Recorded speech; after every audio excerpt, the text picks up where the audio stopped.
This is DW News Africa. Is Tanzania covering up the killing of protesters in the wake of its disputed election? 100 dead, thousands. Nobody can say for sure, but the opposition, the Catholic Church, and the UN all accuse the security forces of mass killings. Also coming up on the show, back in Benin City was where the looted Benin bronzes were supposed to be, but the opening of the Museum of West African Art didn't exactly go to plan.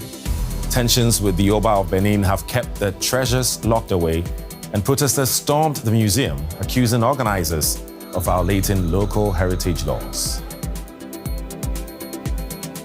And why restitute when you can reloot? A new video game lets you bring Africa's stolen treasures back where they belonged.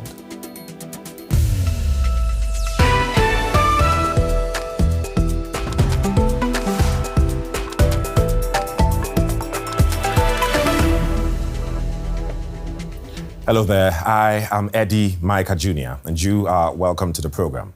Where 2,000 Tanzanians killed in post-election violence that critics say tightened President Samia Suluhu Hassan's grip on power, well, that's the allegation from the main opposition party, Chadema. No one can confirm the exact figure, and the government is disputing the number of deaths. Many foreign journalists have been shut out, and most local reporters can't speak freely. So to keep people safe, our reporter in Nairobi, Edith Kimani, has been analyzing what we do know and what social media reveals. A warning, some of the images you're about to see may be disturbing. In a small room somewhere in Tanzania, a 32-year-old is in disbelief. He still can't make sense of how he got here, bedridden with bullet holes in his legs. The man, who does not want to be named, went out to fetch water when it happened. Police shot him at his doorstep the day after the elections. I found myself on the ground. I looked at my legs and saw I was bleeding. That's when I looked up and saw the police, who were aiming down at me. If my upper body had been in a different position, I think they would have shot me in the head. Juma, as we're calling him, is still shaken. He's also traumatized and understandably cautious, initially refusing to speak to us, convinced we were intelligence agents. He's agreed to tell his story so people can know what happened. The full extent of the violence after the disputed poll is still unknown, but clues have been emerging, like these images that appear to show armed men using violent force against protesters. The exact number of the dead is still unknown. Some rights groups say it could be in the hundreds. This resident tells us what he saw. I heard loud sounds, pop, pop. It was gunshots. I stood and saw a body here, a body there, another one there in pools of blood. I felt so confused I couldn't even run. It's true that people have died. Many people have died. I witnessed it with my own eyes. The government has yet to address the alleged killings. 2 weeks after the election, life in the largest city, Dar es Salaam, resumes cautiously under a watchful state. While recording this, a team filming for DW was stopped multiple times by armed police. But Vice President Emmanuel Nchimbia insists all is well. The government of President Samia Suluhu Hassan has taken steps to restore unity in the country. Now our country is calm and everyone is following the rule of law. But under that law, nearly 400 people have been charged with election-related offenses. Among them is TikToker Jennifer Jovin, also known as Niffer, who's been accused of treason for posting this video. In it, she asked her followers to buy masks for protection against tear gas on election day. Reports suggest detainees are being abused. It's not even a secret because we made presentations in court that they've been tortured, very serious torture. Some exhibit outward signs of injury. As Dar es Salaam, or Haven of Peace, tries to reclaim its name, so too does Juma with his life. It's not so easy. Any slight movement causes pain, sending him back to election day. Right. Testimonies like the ones you've just heard are rare. Many Tanzanians are too afraid to speak out, fearing for their lives. That's why the words of Archbishop Jude Thaddeus Ruwaichi in Dar es Salaam on Monday were so striking. During a funeral service, he condemned the killings and called for urgent healing in Tanzania. Our nation has been wounded. It has lost its dignity. Because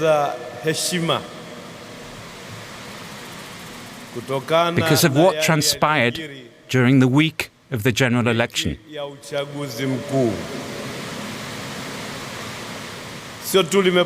It has not only lost its honor, but also its people. Citizens who were unlawfully killed. There are people who were killed while demonstrating. Yet the punishment for protesting is not death by gunfire. There are also those who were killed in their own homes.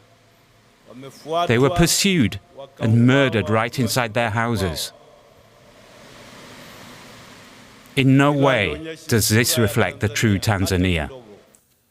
So we reached out to the Tanzanian government, but did not receive a response. Authorities have warned that anyone sharing images or videos of the dead will be charged with treason. The UN Human Rights Chief Volker Turk says there are signs of a possible cover-up, citing claims that police removed bodies from mortuaries. A UN spokesperson called for an urgent investigation.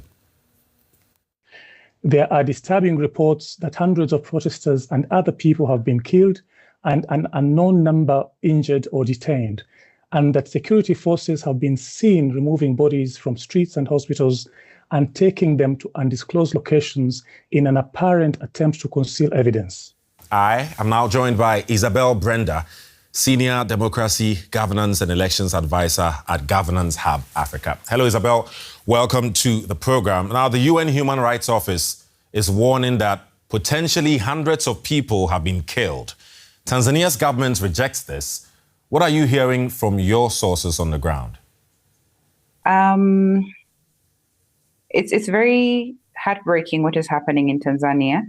To make matters worse, the government is trying very hard to conceal the numbers that are coming from the grassroots, especially from civil society, activists, grassroots organizations, community-based organizations, religious organizations. Even if you look at the number of people that are going to bury their kin, there are people who apparently were in hospital and they're missing now. There are people who are in mortuaries and they're missing. The UN is calling for investigations. Do you think there will be credible investigations into election-related killings and other violations? The United Nations is calling for investigations, but for credible investigations to happen, at least the people on the ground, and I would imagine the civil society organizations, the hospitals, should be able to share the correct records of what is happening. But if the data or the information that is on ground currently is compromised, I honestly do not believe that even if they make it into the country, they're going to get accurate information. Also, allow me to add that with the gagging of the media and the civil society organizations, and also just threatening the public, we saw the Inspector General of Police in Tanzania threatening the public with the imprisonment in the event they're going to share the images of the people who perhaps have been maimed or shot dead, and they're going to be charged with treason. So you can imagine the kind of fear that Tanzania has right now is crippling. And now it is up to some of their friends from Kenya who are helping them expose some of the madness that is happening in Tanzania. It's quite unfortunate, Eddie. It sounds unfortunate what you're saying. I mean, look, how can the international community push for accountability? Because that is needed, right? Yes. I honestly feel like they're going to have a very big challenge because the government of Tanzania is not showing any signs of cooperating with the international community, because I think the President Samia Suluhu is working tooth and nail to maintain that she was legitimately elected. And now the aftermath of the election has brought a lot of crazy ramifications for Tanzania. And also, a lot of that is affecting the East African community because of the kind of crazy trade issues we are having with Tanzania currently. Right. Let's talk about the elephant in the room. You mentioned her name, President Samia Suluhu Hassan. She came into office with promises of reform and dialogue. How have recent events affected democracy and society as a whole in Tanzania? I believe that they are now awake, because Tanzania is not a country where people normally are very vehement in finding out, how are you using our taxes, demanding for accountability, how are you spending this money? We don't remember approving this type of projects as citizens. So now Tanzanians are paying attention to, I think, what is very important, because I believe that now the President Samia Suluhu, legitimate or illegitimate, she's going to have a very hard time ruling. I will call this ruling because it's not leadership, ruling Tanzania, because now they're asking questions, So I believe in terms of Tanzania is woke, for lack of a better word. Tanzania is woke right now. Right. I mean, it's not just Tanzania, is it? We've also seen violent crackdowns on protesters in Kenya and Uganda. Let's just to highlight a few. I mean, Kenya's president recently defended his, quote, shoot in the leg order during Gen Z protest, while Uganda's president, Museveni, admitted detaining 2 Kenyan activists, saying they were, quote, put in the fridge.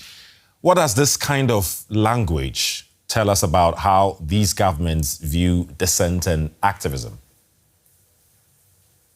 I think that's a very important question, Eddie. We have been saying this in East Africa, that we are seeing a close collaboration between oppressive regimes.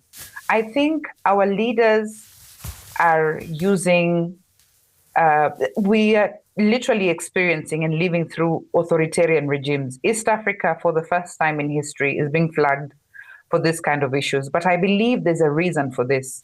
Normally, I think my generation, the millennials, normally we are the people that pushed for the reforms in the constitution. We push for strengthening of institutions. We push for accountability, but normally we're very civil. Now, the Gen Zs, if you look across the world, you can see these protests and uprisings everywhere. And it can also sometimes get to levels where it's threatening regime change. So this is why when authoritarian regimes are coming down so hard. But what they must realize is that this young generation is not going to calm down.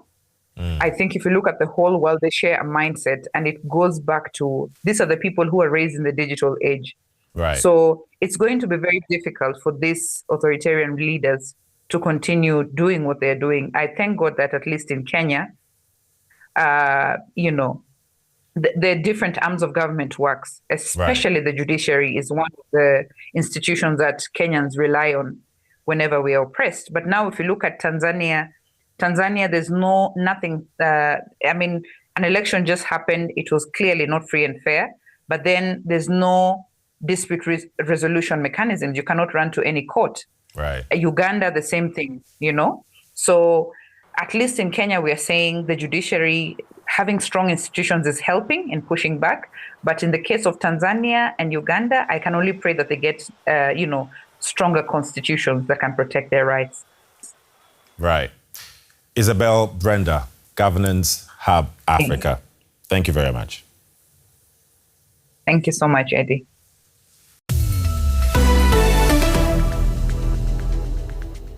The long-running dispute over Nigeria's Benin bronzes took a dramatic turn this week. Not in a courtroom, but outside a brand-new museum.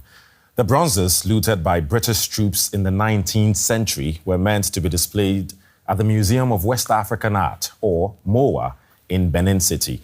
But protesters stormed the opening of the museum, accusing organizers of violating local heritage laws. Tensions with the Oba of Benin have kept the artifacts locked away.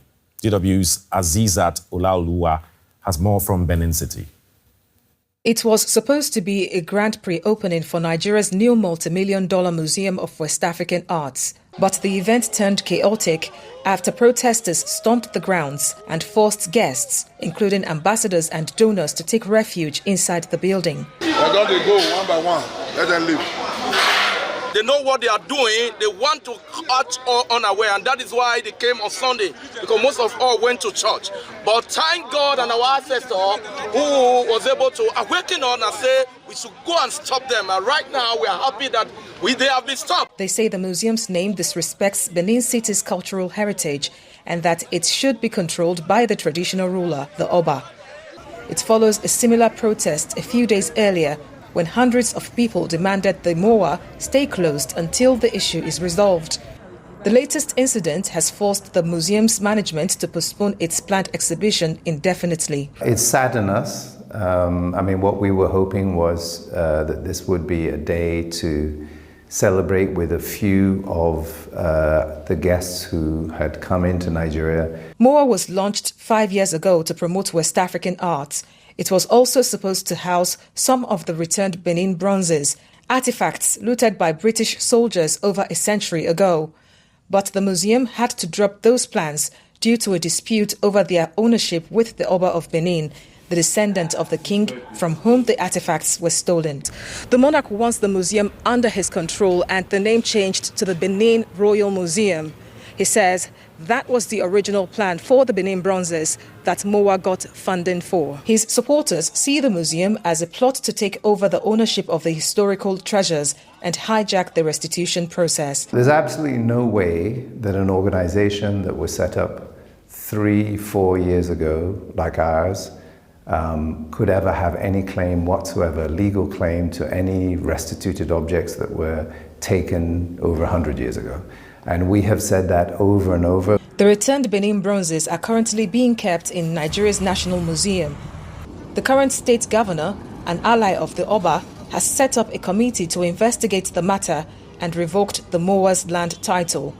It's left the museum in a difficult position. What we're keen to do is to have a dialogue with all stakeholders and to see if we can find a way forward. With no immediate resolution in sight, supporters of the museum are left wondering about its fate and the quest to recover the remaining thousands of Benin bronzes.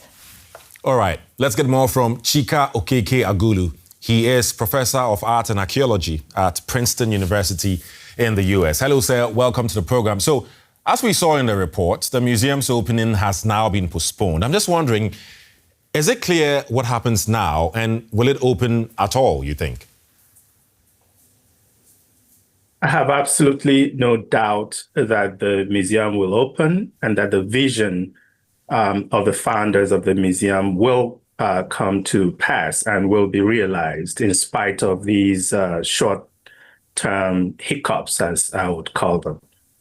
Right, you call them short-term hiccups. It seemed pretty personal and deep to the Oba of Benin. One of the main reasons the museum wasn't opened in the first place. Wouldn't this have been avoided if the government had consulted more closely with the Oba of Benin?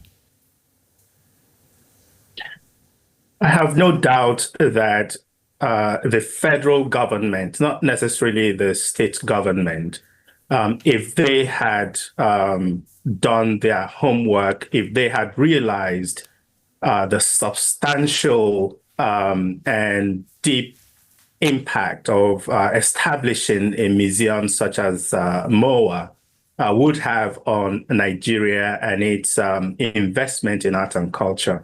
Is there growing concern in Nigeria that the ongoing dispute might jeopardize the return of their looted artifacts still held abroad? Well, not as far as someone like me and others who have played a major role in making sure that the issue of restitution and repatriation of Nigeria's cultural heritage were kept in the front burner. These discussions cannot be put on hold as a result of what happened this past weekend. You must know that this is decades-long process that led to some of the restitution, some of the returns that have taken place. There's no question about the ownership of the objects. That's a settled matter. It's really a question of continuing that process. Whether those objects are going to be displayed at the MOA or not actually are secondary issues to the broader question of restitution and repatriation. Okay. Right. So Here's something that cannot be ignored. Some European museums argue they are best equipped to preserve and display these works. How do you respond to that claim? You mean after what has just happened in Paris at the Louvre, or what happened for some years at the British Museum? So they are not, and they cannot make such a claim.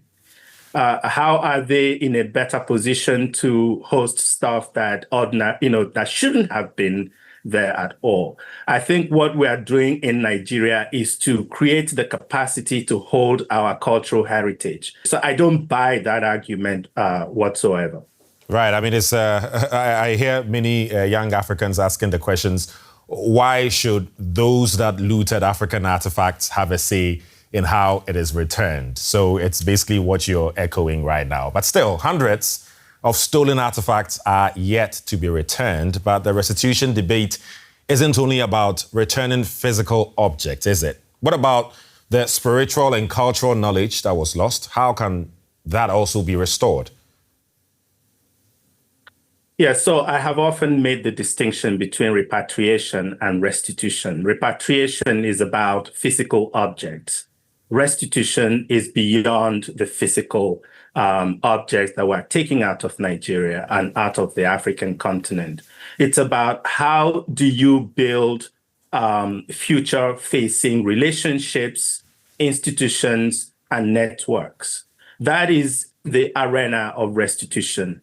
The countries and institutions in Europe and elsewhere that have been discussing with stakeholders on the African continent must understand that it's not as simple as returning objects and washing off their hands and say, we've done that. I think that's part of the sentiment that we've seen in the media recently, basically to suggest that if you don't have a museum in Benin that cannot hold these objects, then there's no point continuing this conversation. If you look at what has happened at the MOA, that there are institutions in Europe that are supporting the establishment of infrastructure for training young African experts in the business of museology, art history, archaeology, and so forth. At the level of knowledge production and cultural preservation, these are beyond simple matters of transfer of physical objects. And so in terms of restitution discussion, we are more interested in the future possibilities, for instance, of exchanges between European institutions and African institutions. And that's why it's important for us to have institutions on the continent and in Nigeria that have that capacity to meaningfully engage in exchange programs, in educational initiatives, in cultural exchanges, in archiving networks, and so forth. These are the areas that we are far more invested in beyond the matter of physical return of objects. Okay. Chika Okeke-Agulu, Professor of Art and Archaeology at Princeton University. Thank you. Thank you so much. So, quick question. Why restitute when you can reloot? The colonial powers didn't seek permission when they plundered Africa, did they? So what if you could just take it all back? That provocative idea is the premise of a new video game from South Africa. It gives people the chance to take matters into their own hands. So we are going to do whatever it takes to take back Africa's belongings, and we're going to do it together. This is a heist game with a difference. Set in the near future, Relooted allows gamers to plan and execute stealth missions to reclaim precious African artifacts, many of them taken during the colonial era. A huge part of the world does have that shared history of, colonialism and having things taken from their country. So you do actually find people talking about this all over the world and wanting to see that kind of representation in media. But there aren't actually games where you can do this. So I think it's really great to have this topic come into a game. The idea for the game came after one of the developers' mothers visited the British Museum in the UK. The team then chose 70 artifacts that exist in real life for players to bring back to the continent, or as they say, reloot. we deal with a very important topic of, restitution of artifacts. But at the end of the day, we're doing it in a way that's fun, that you get to go in, learn about the artifact, and then scan the space and take your time trying to solve the puzzle so you can run out of there. So it is a big rush. The issue of repatriation has been gaining global momentum in recent years. Germany has agreed to return a trove of looted African colonial artifacts, including more than 1,000 Benin bronzes, being handed back to Nigeria over several years. But despite increasing pressure to repatriate contested objects like these, some Western institutions are still refusing to do so. I would love to play that game. That's all we have for now. We'll be back with more next time.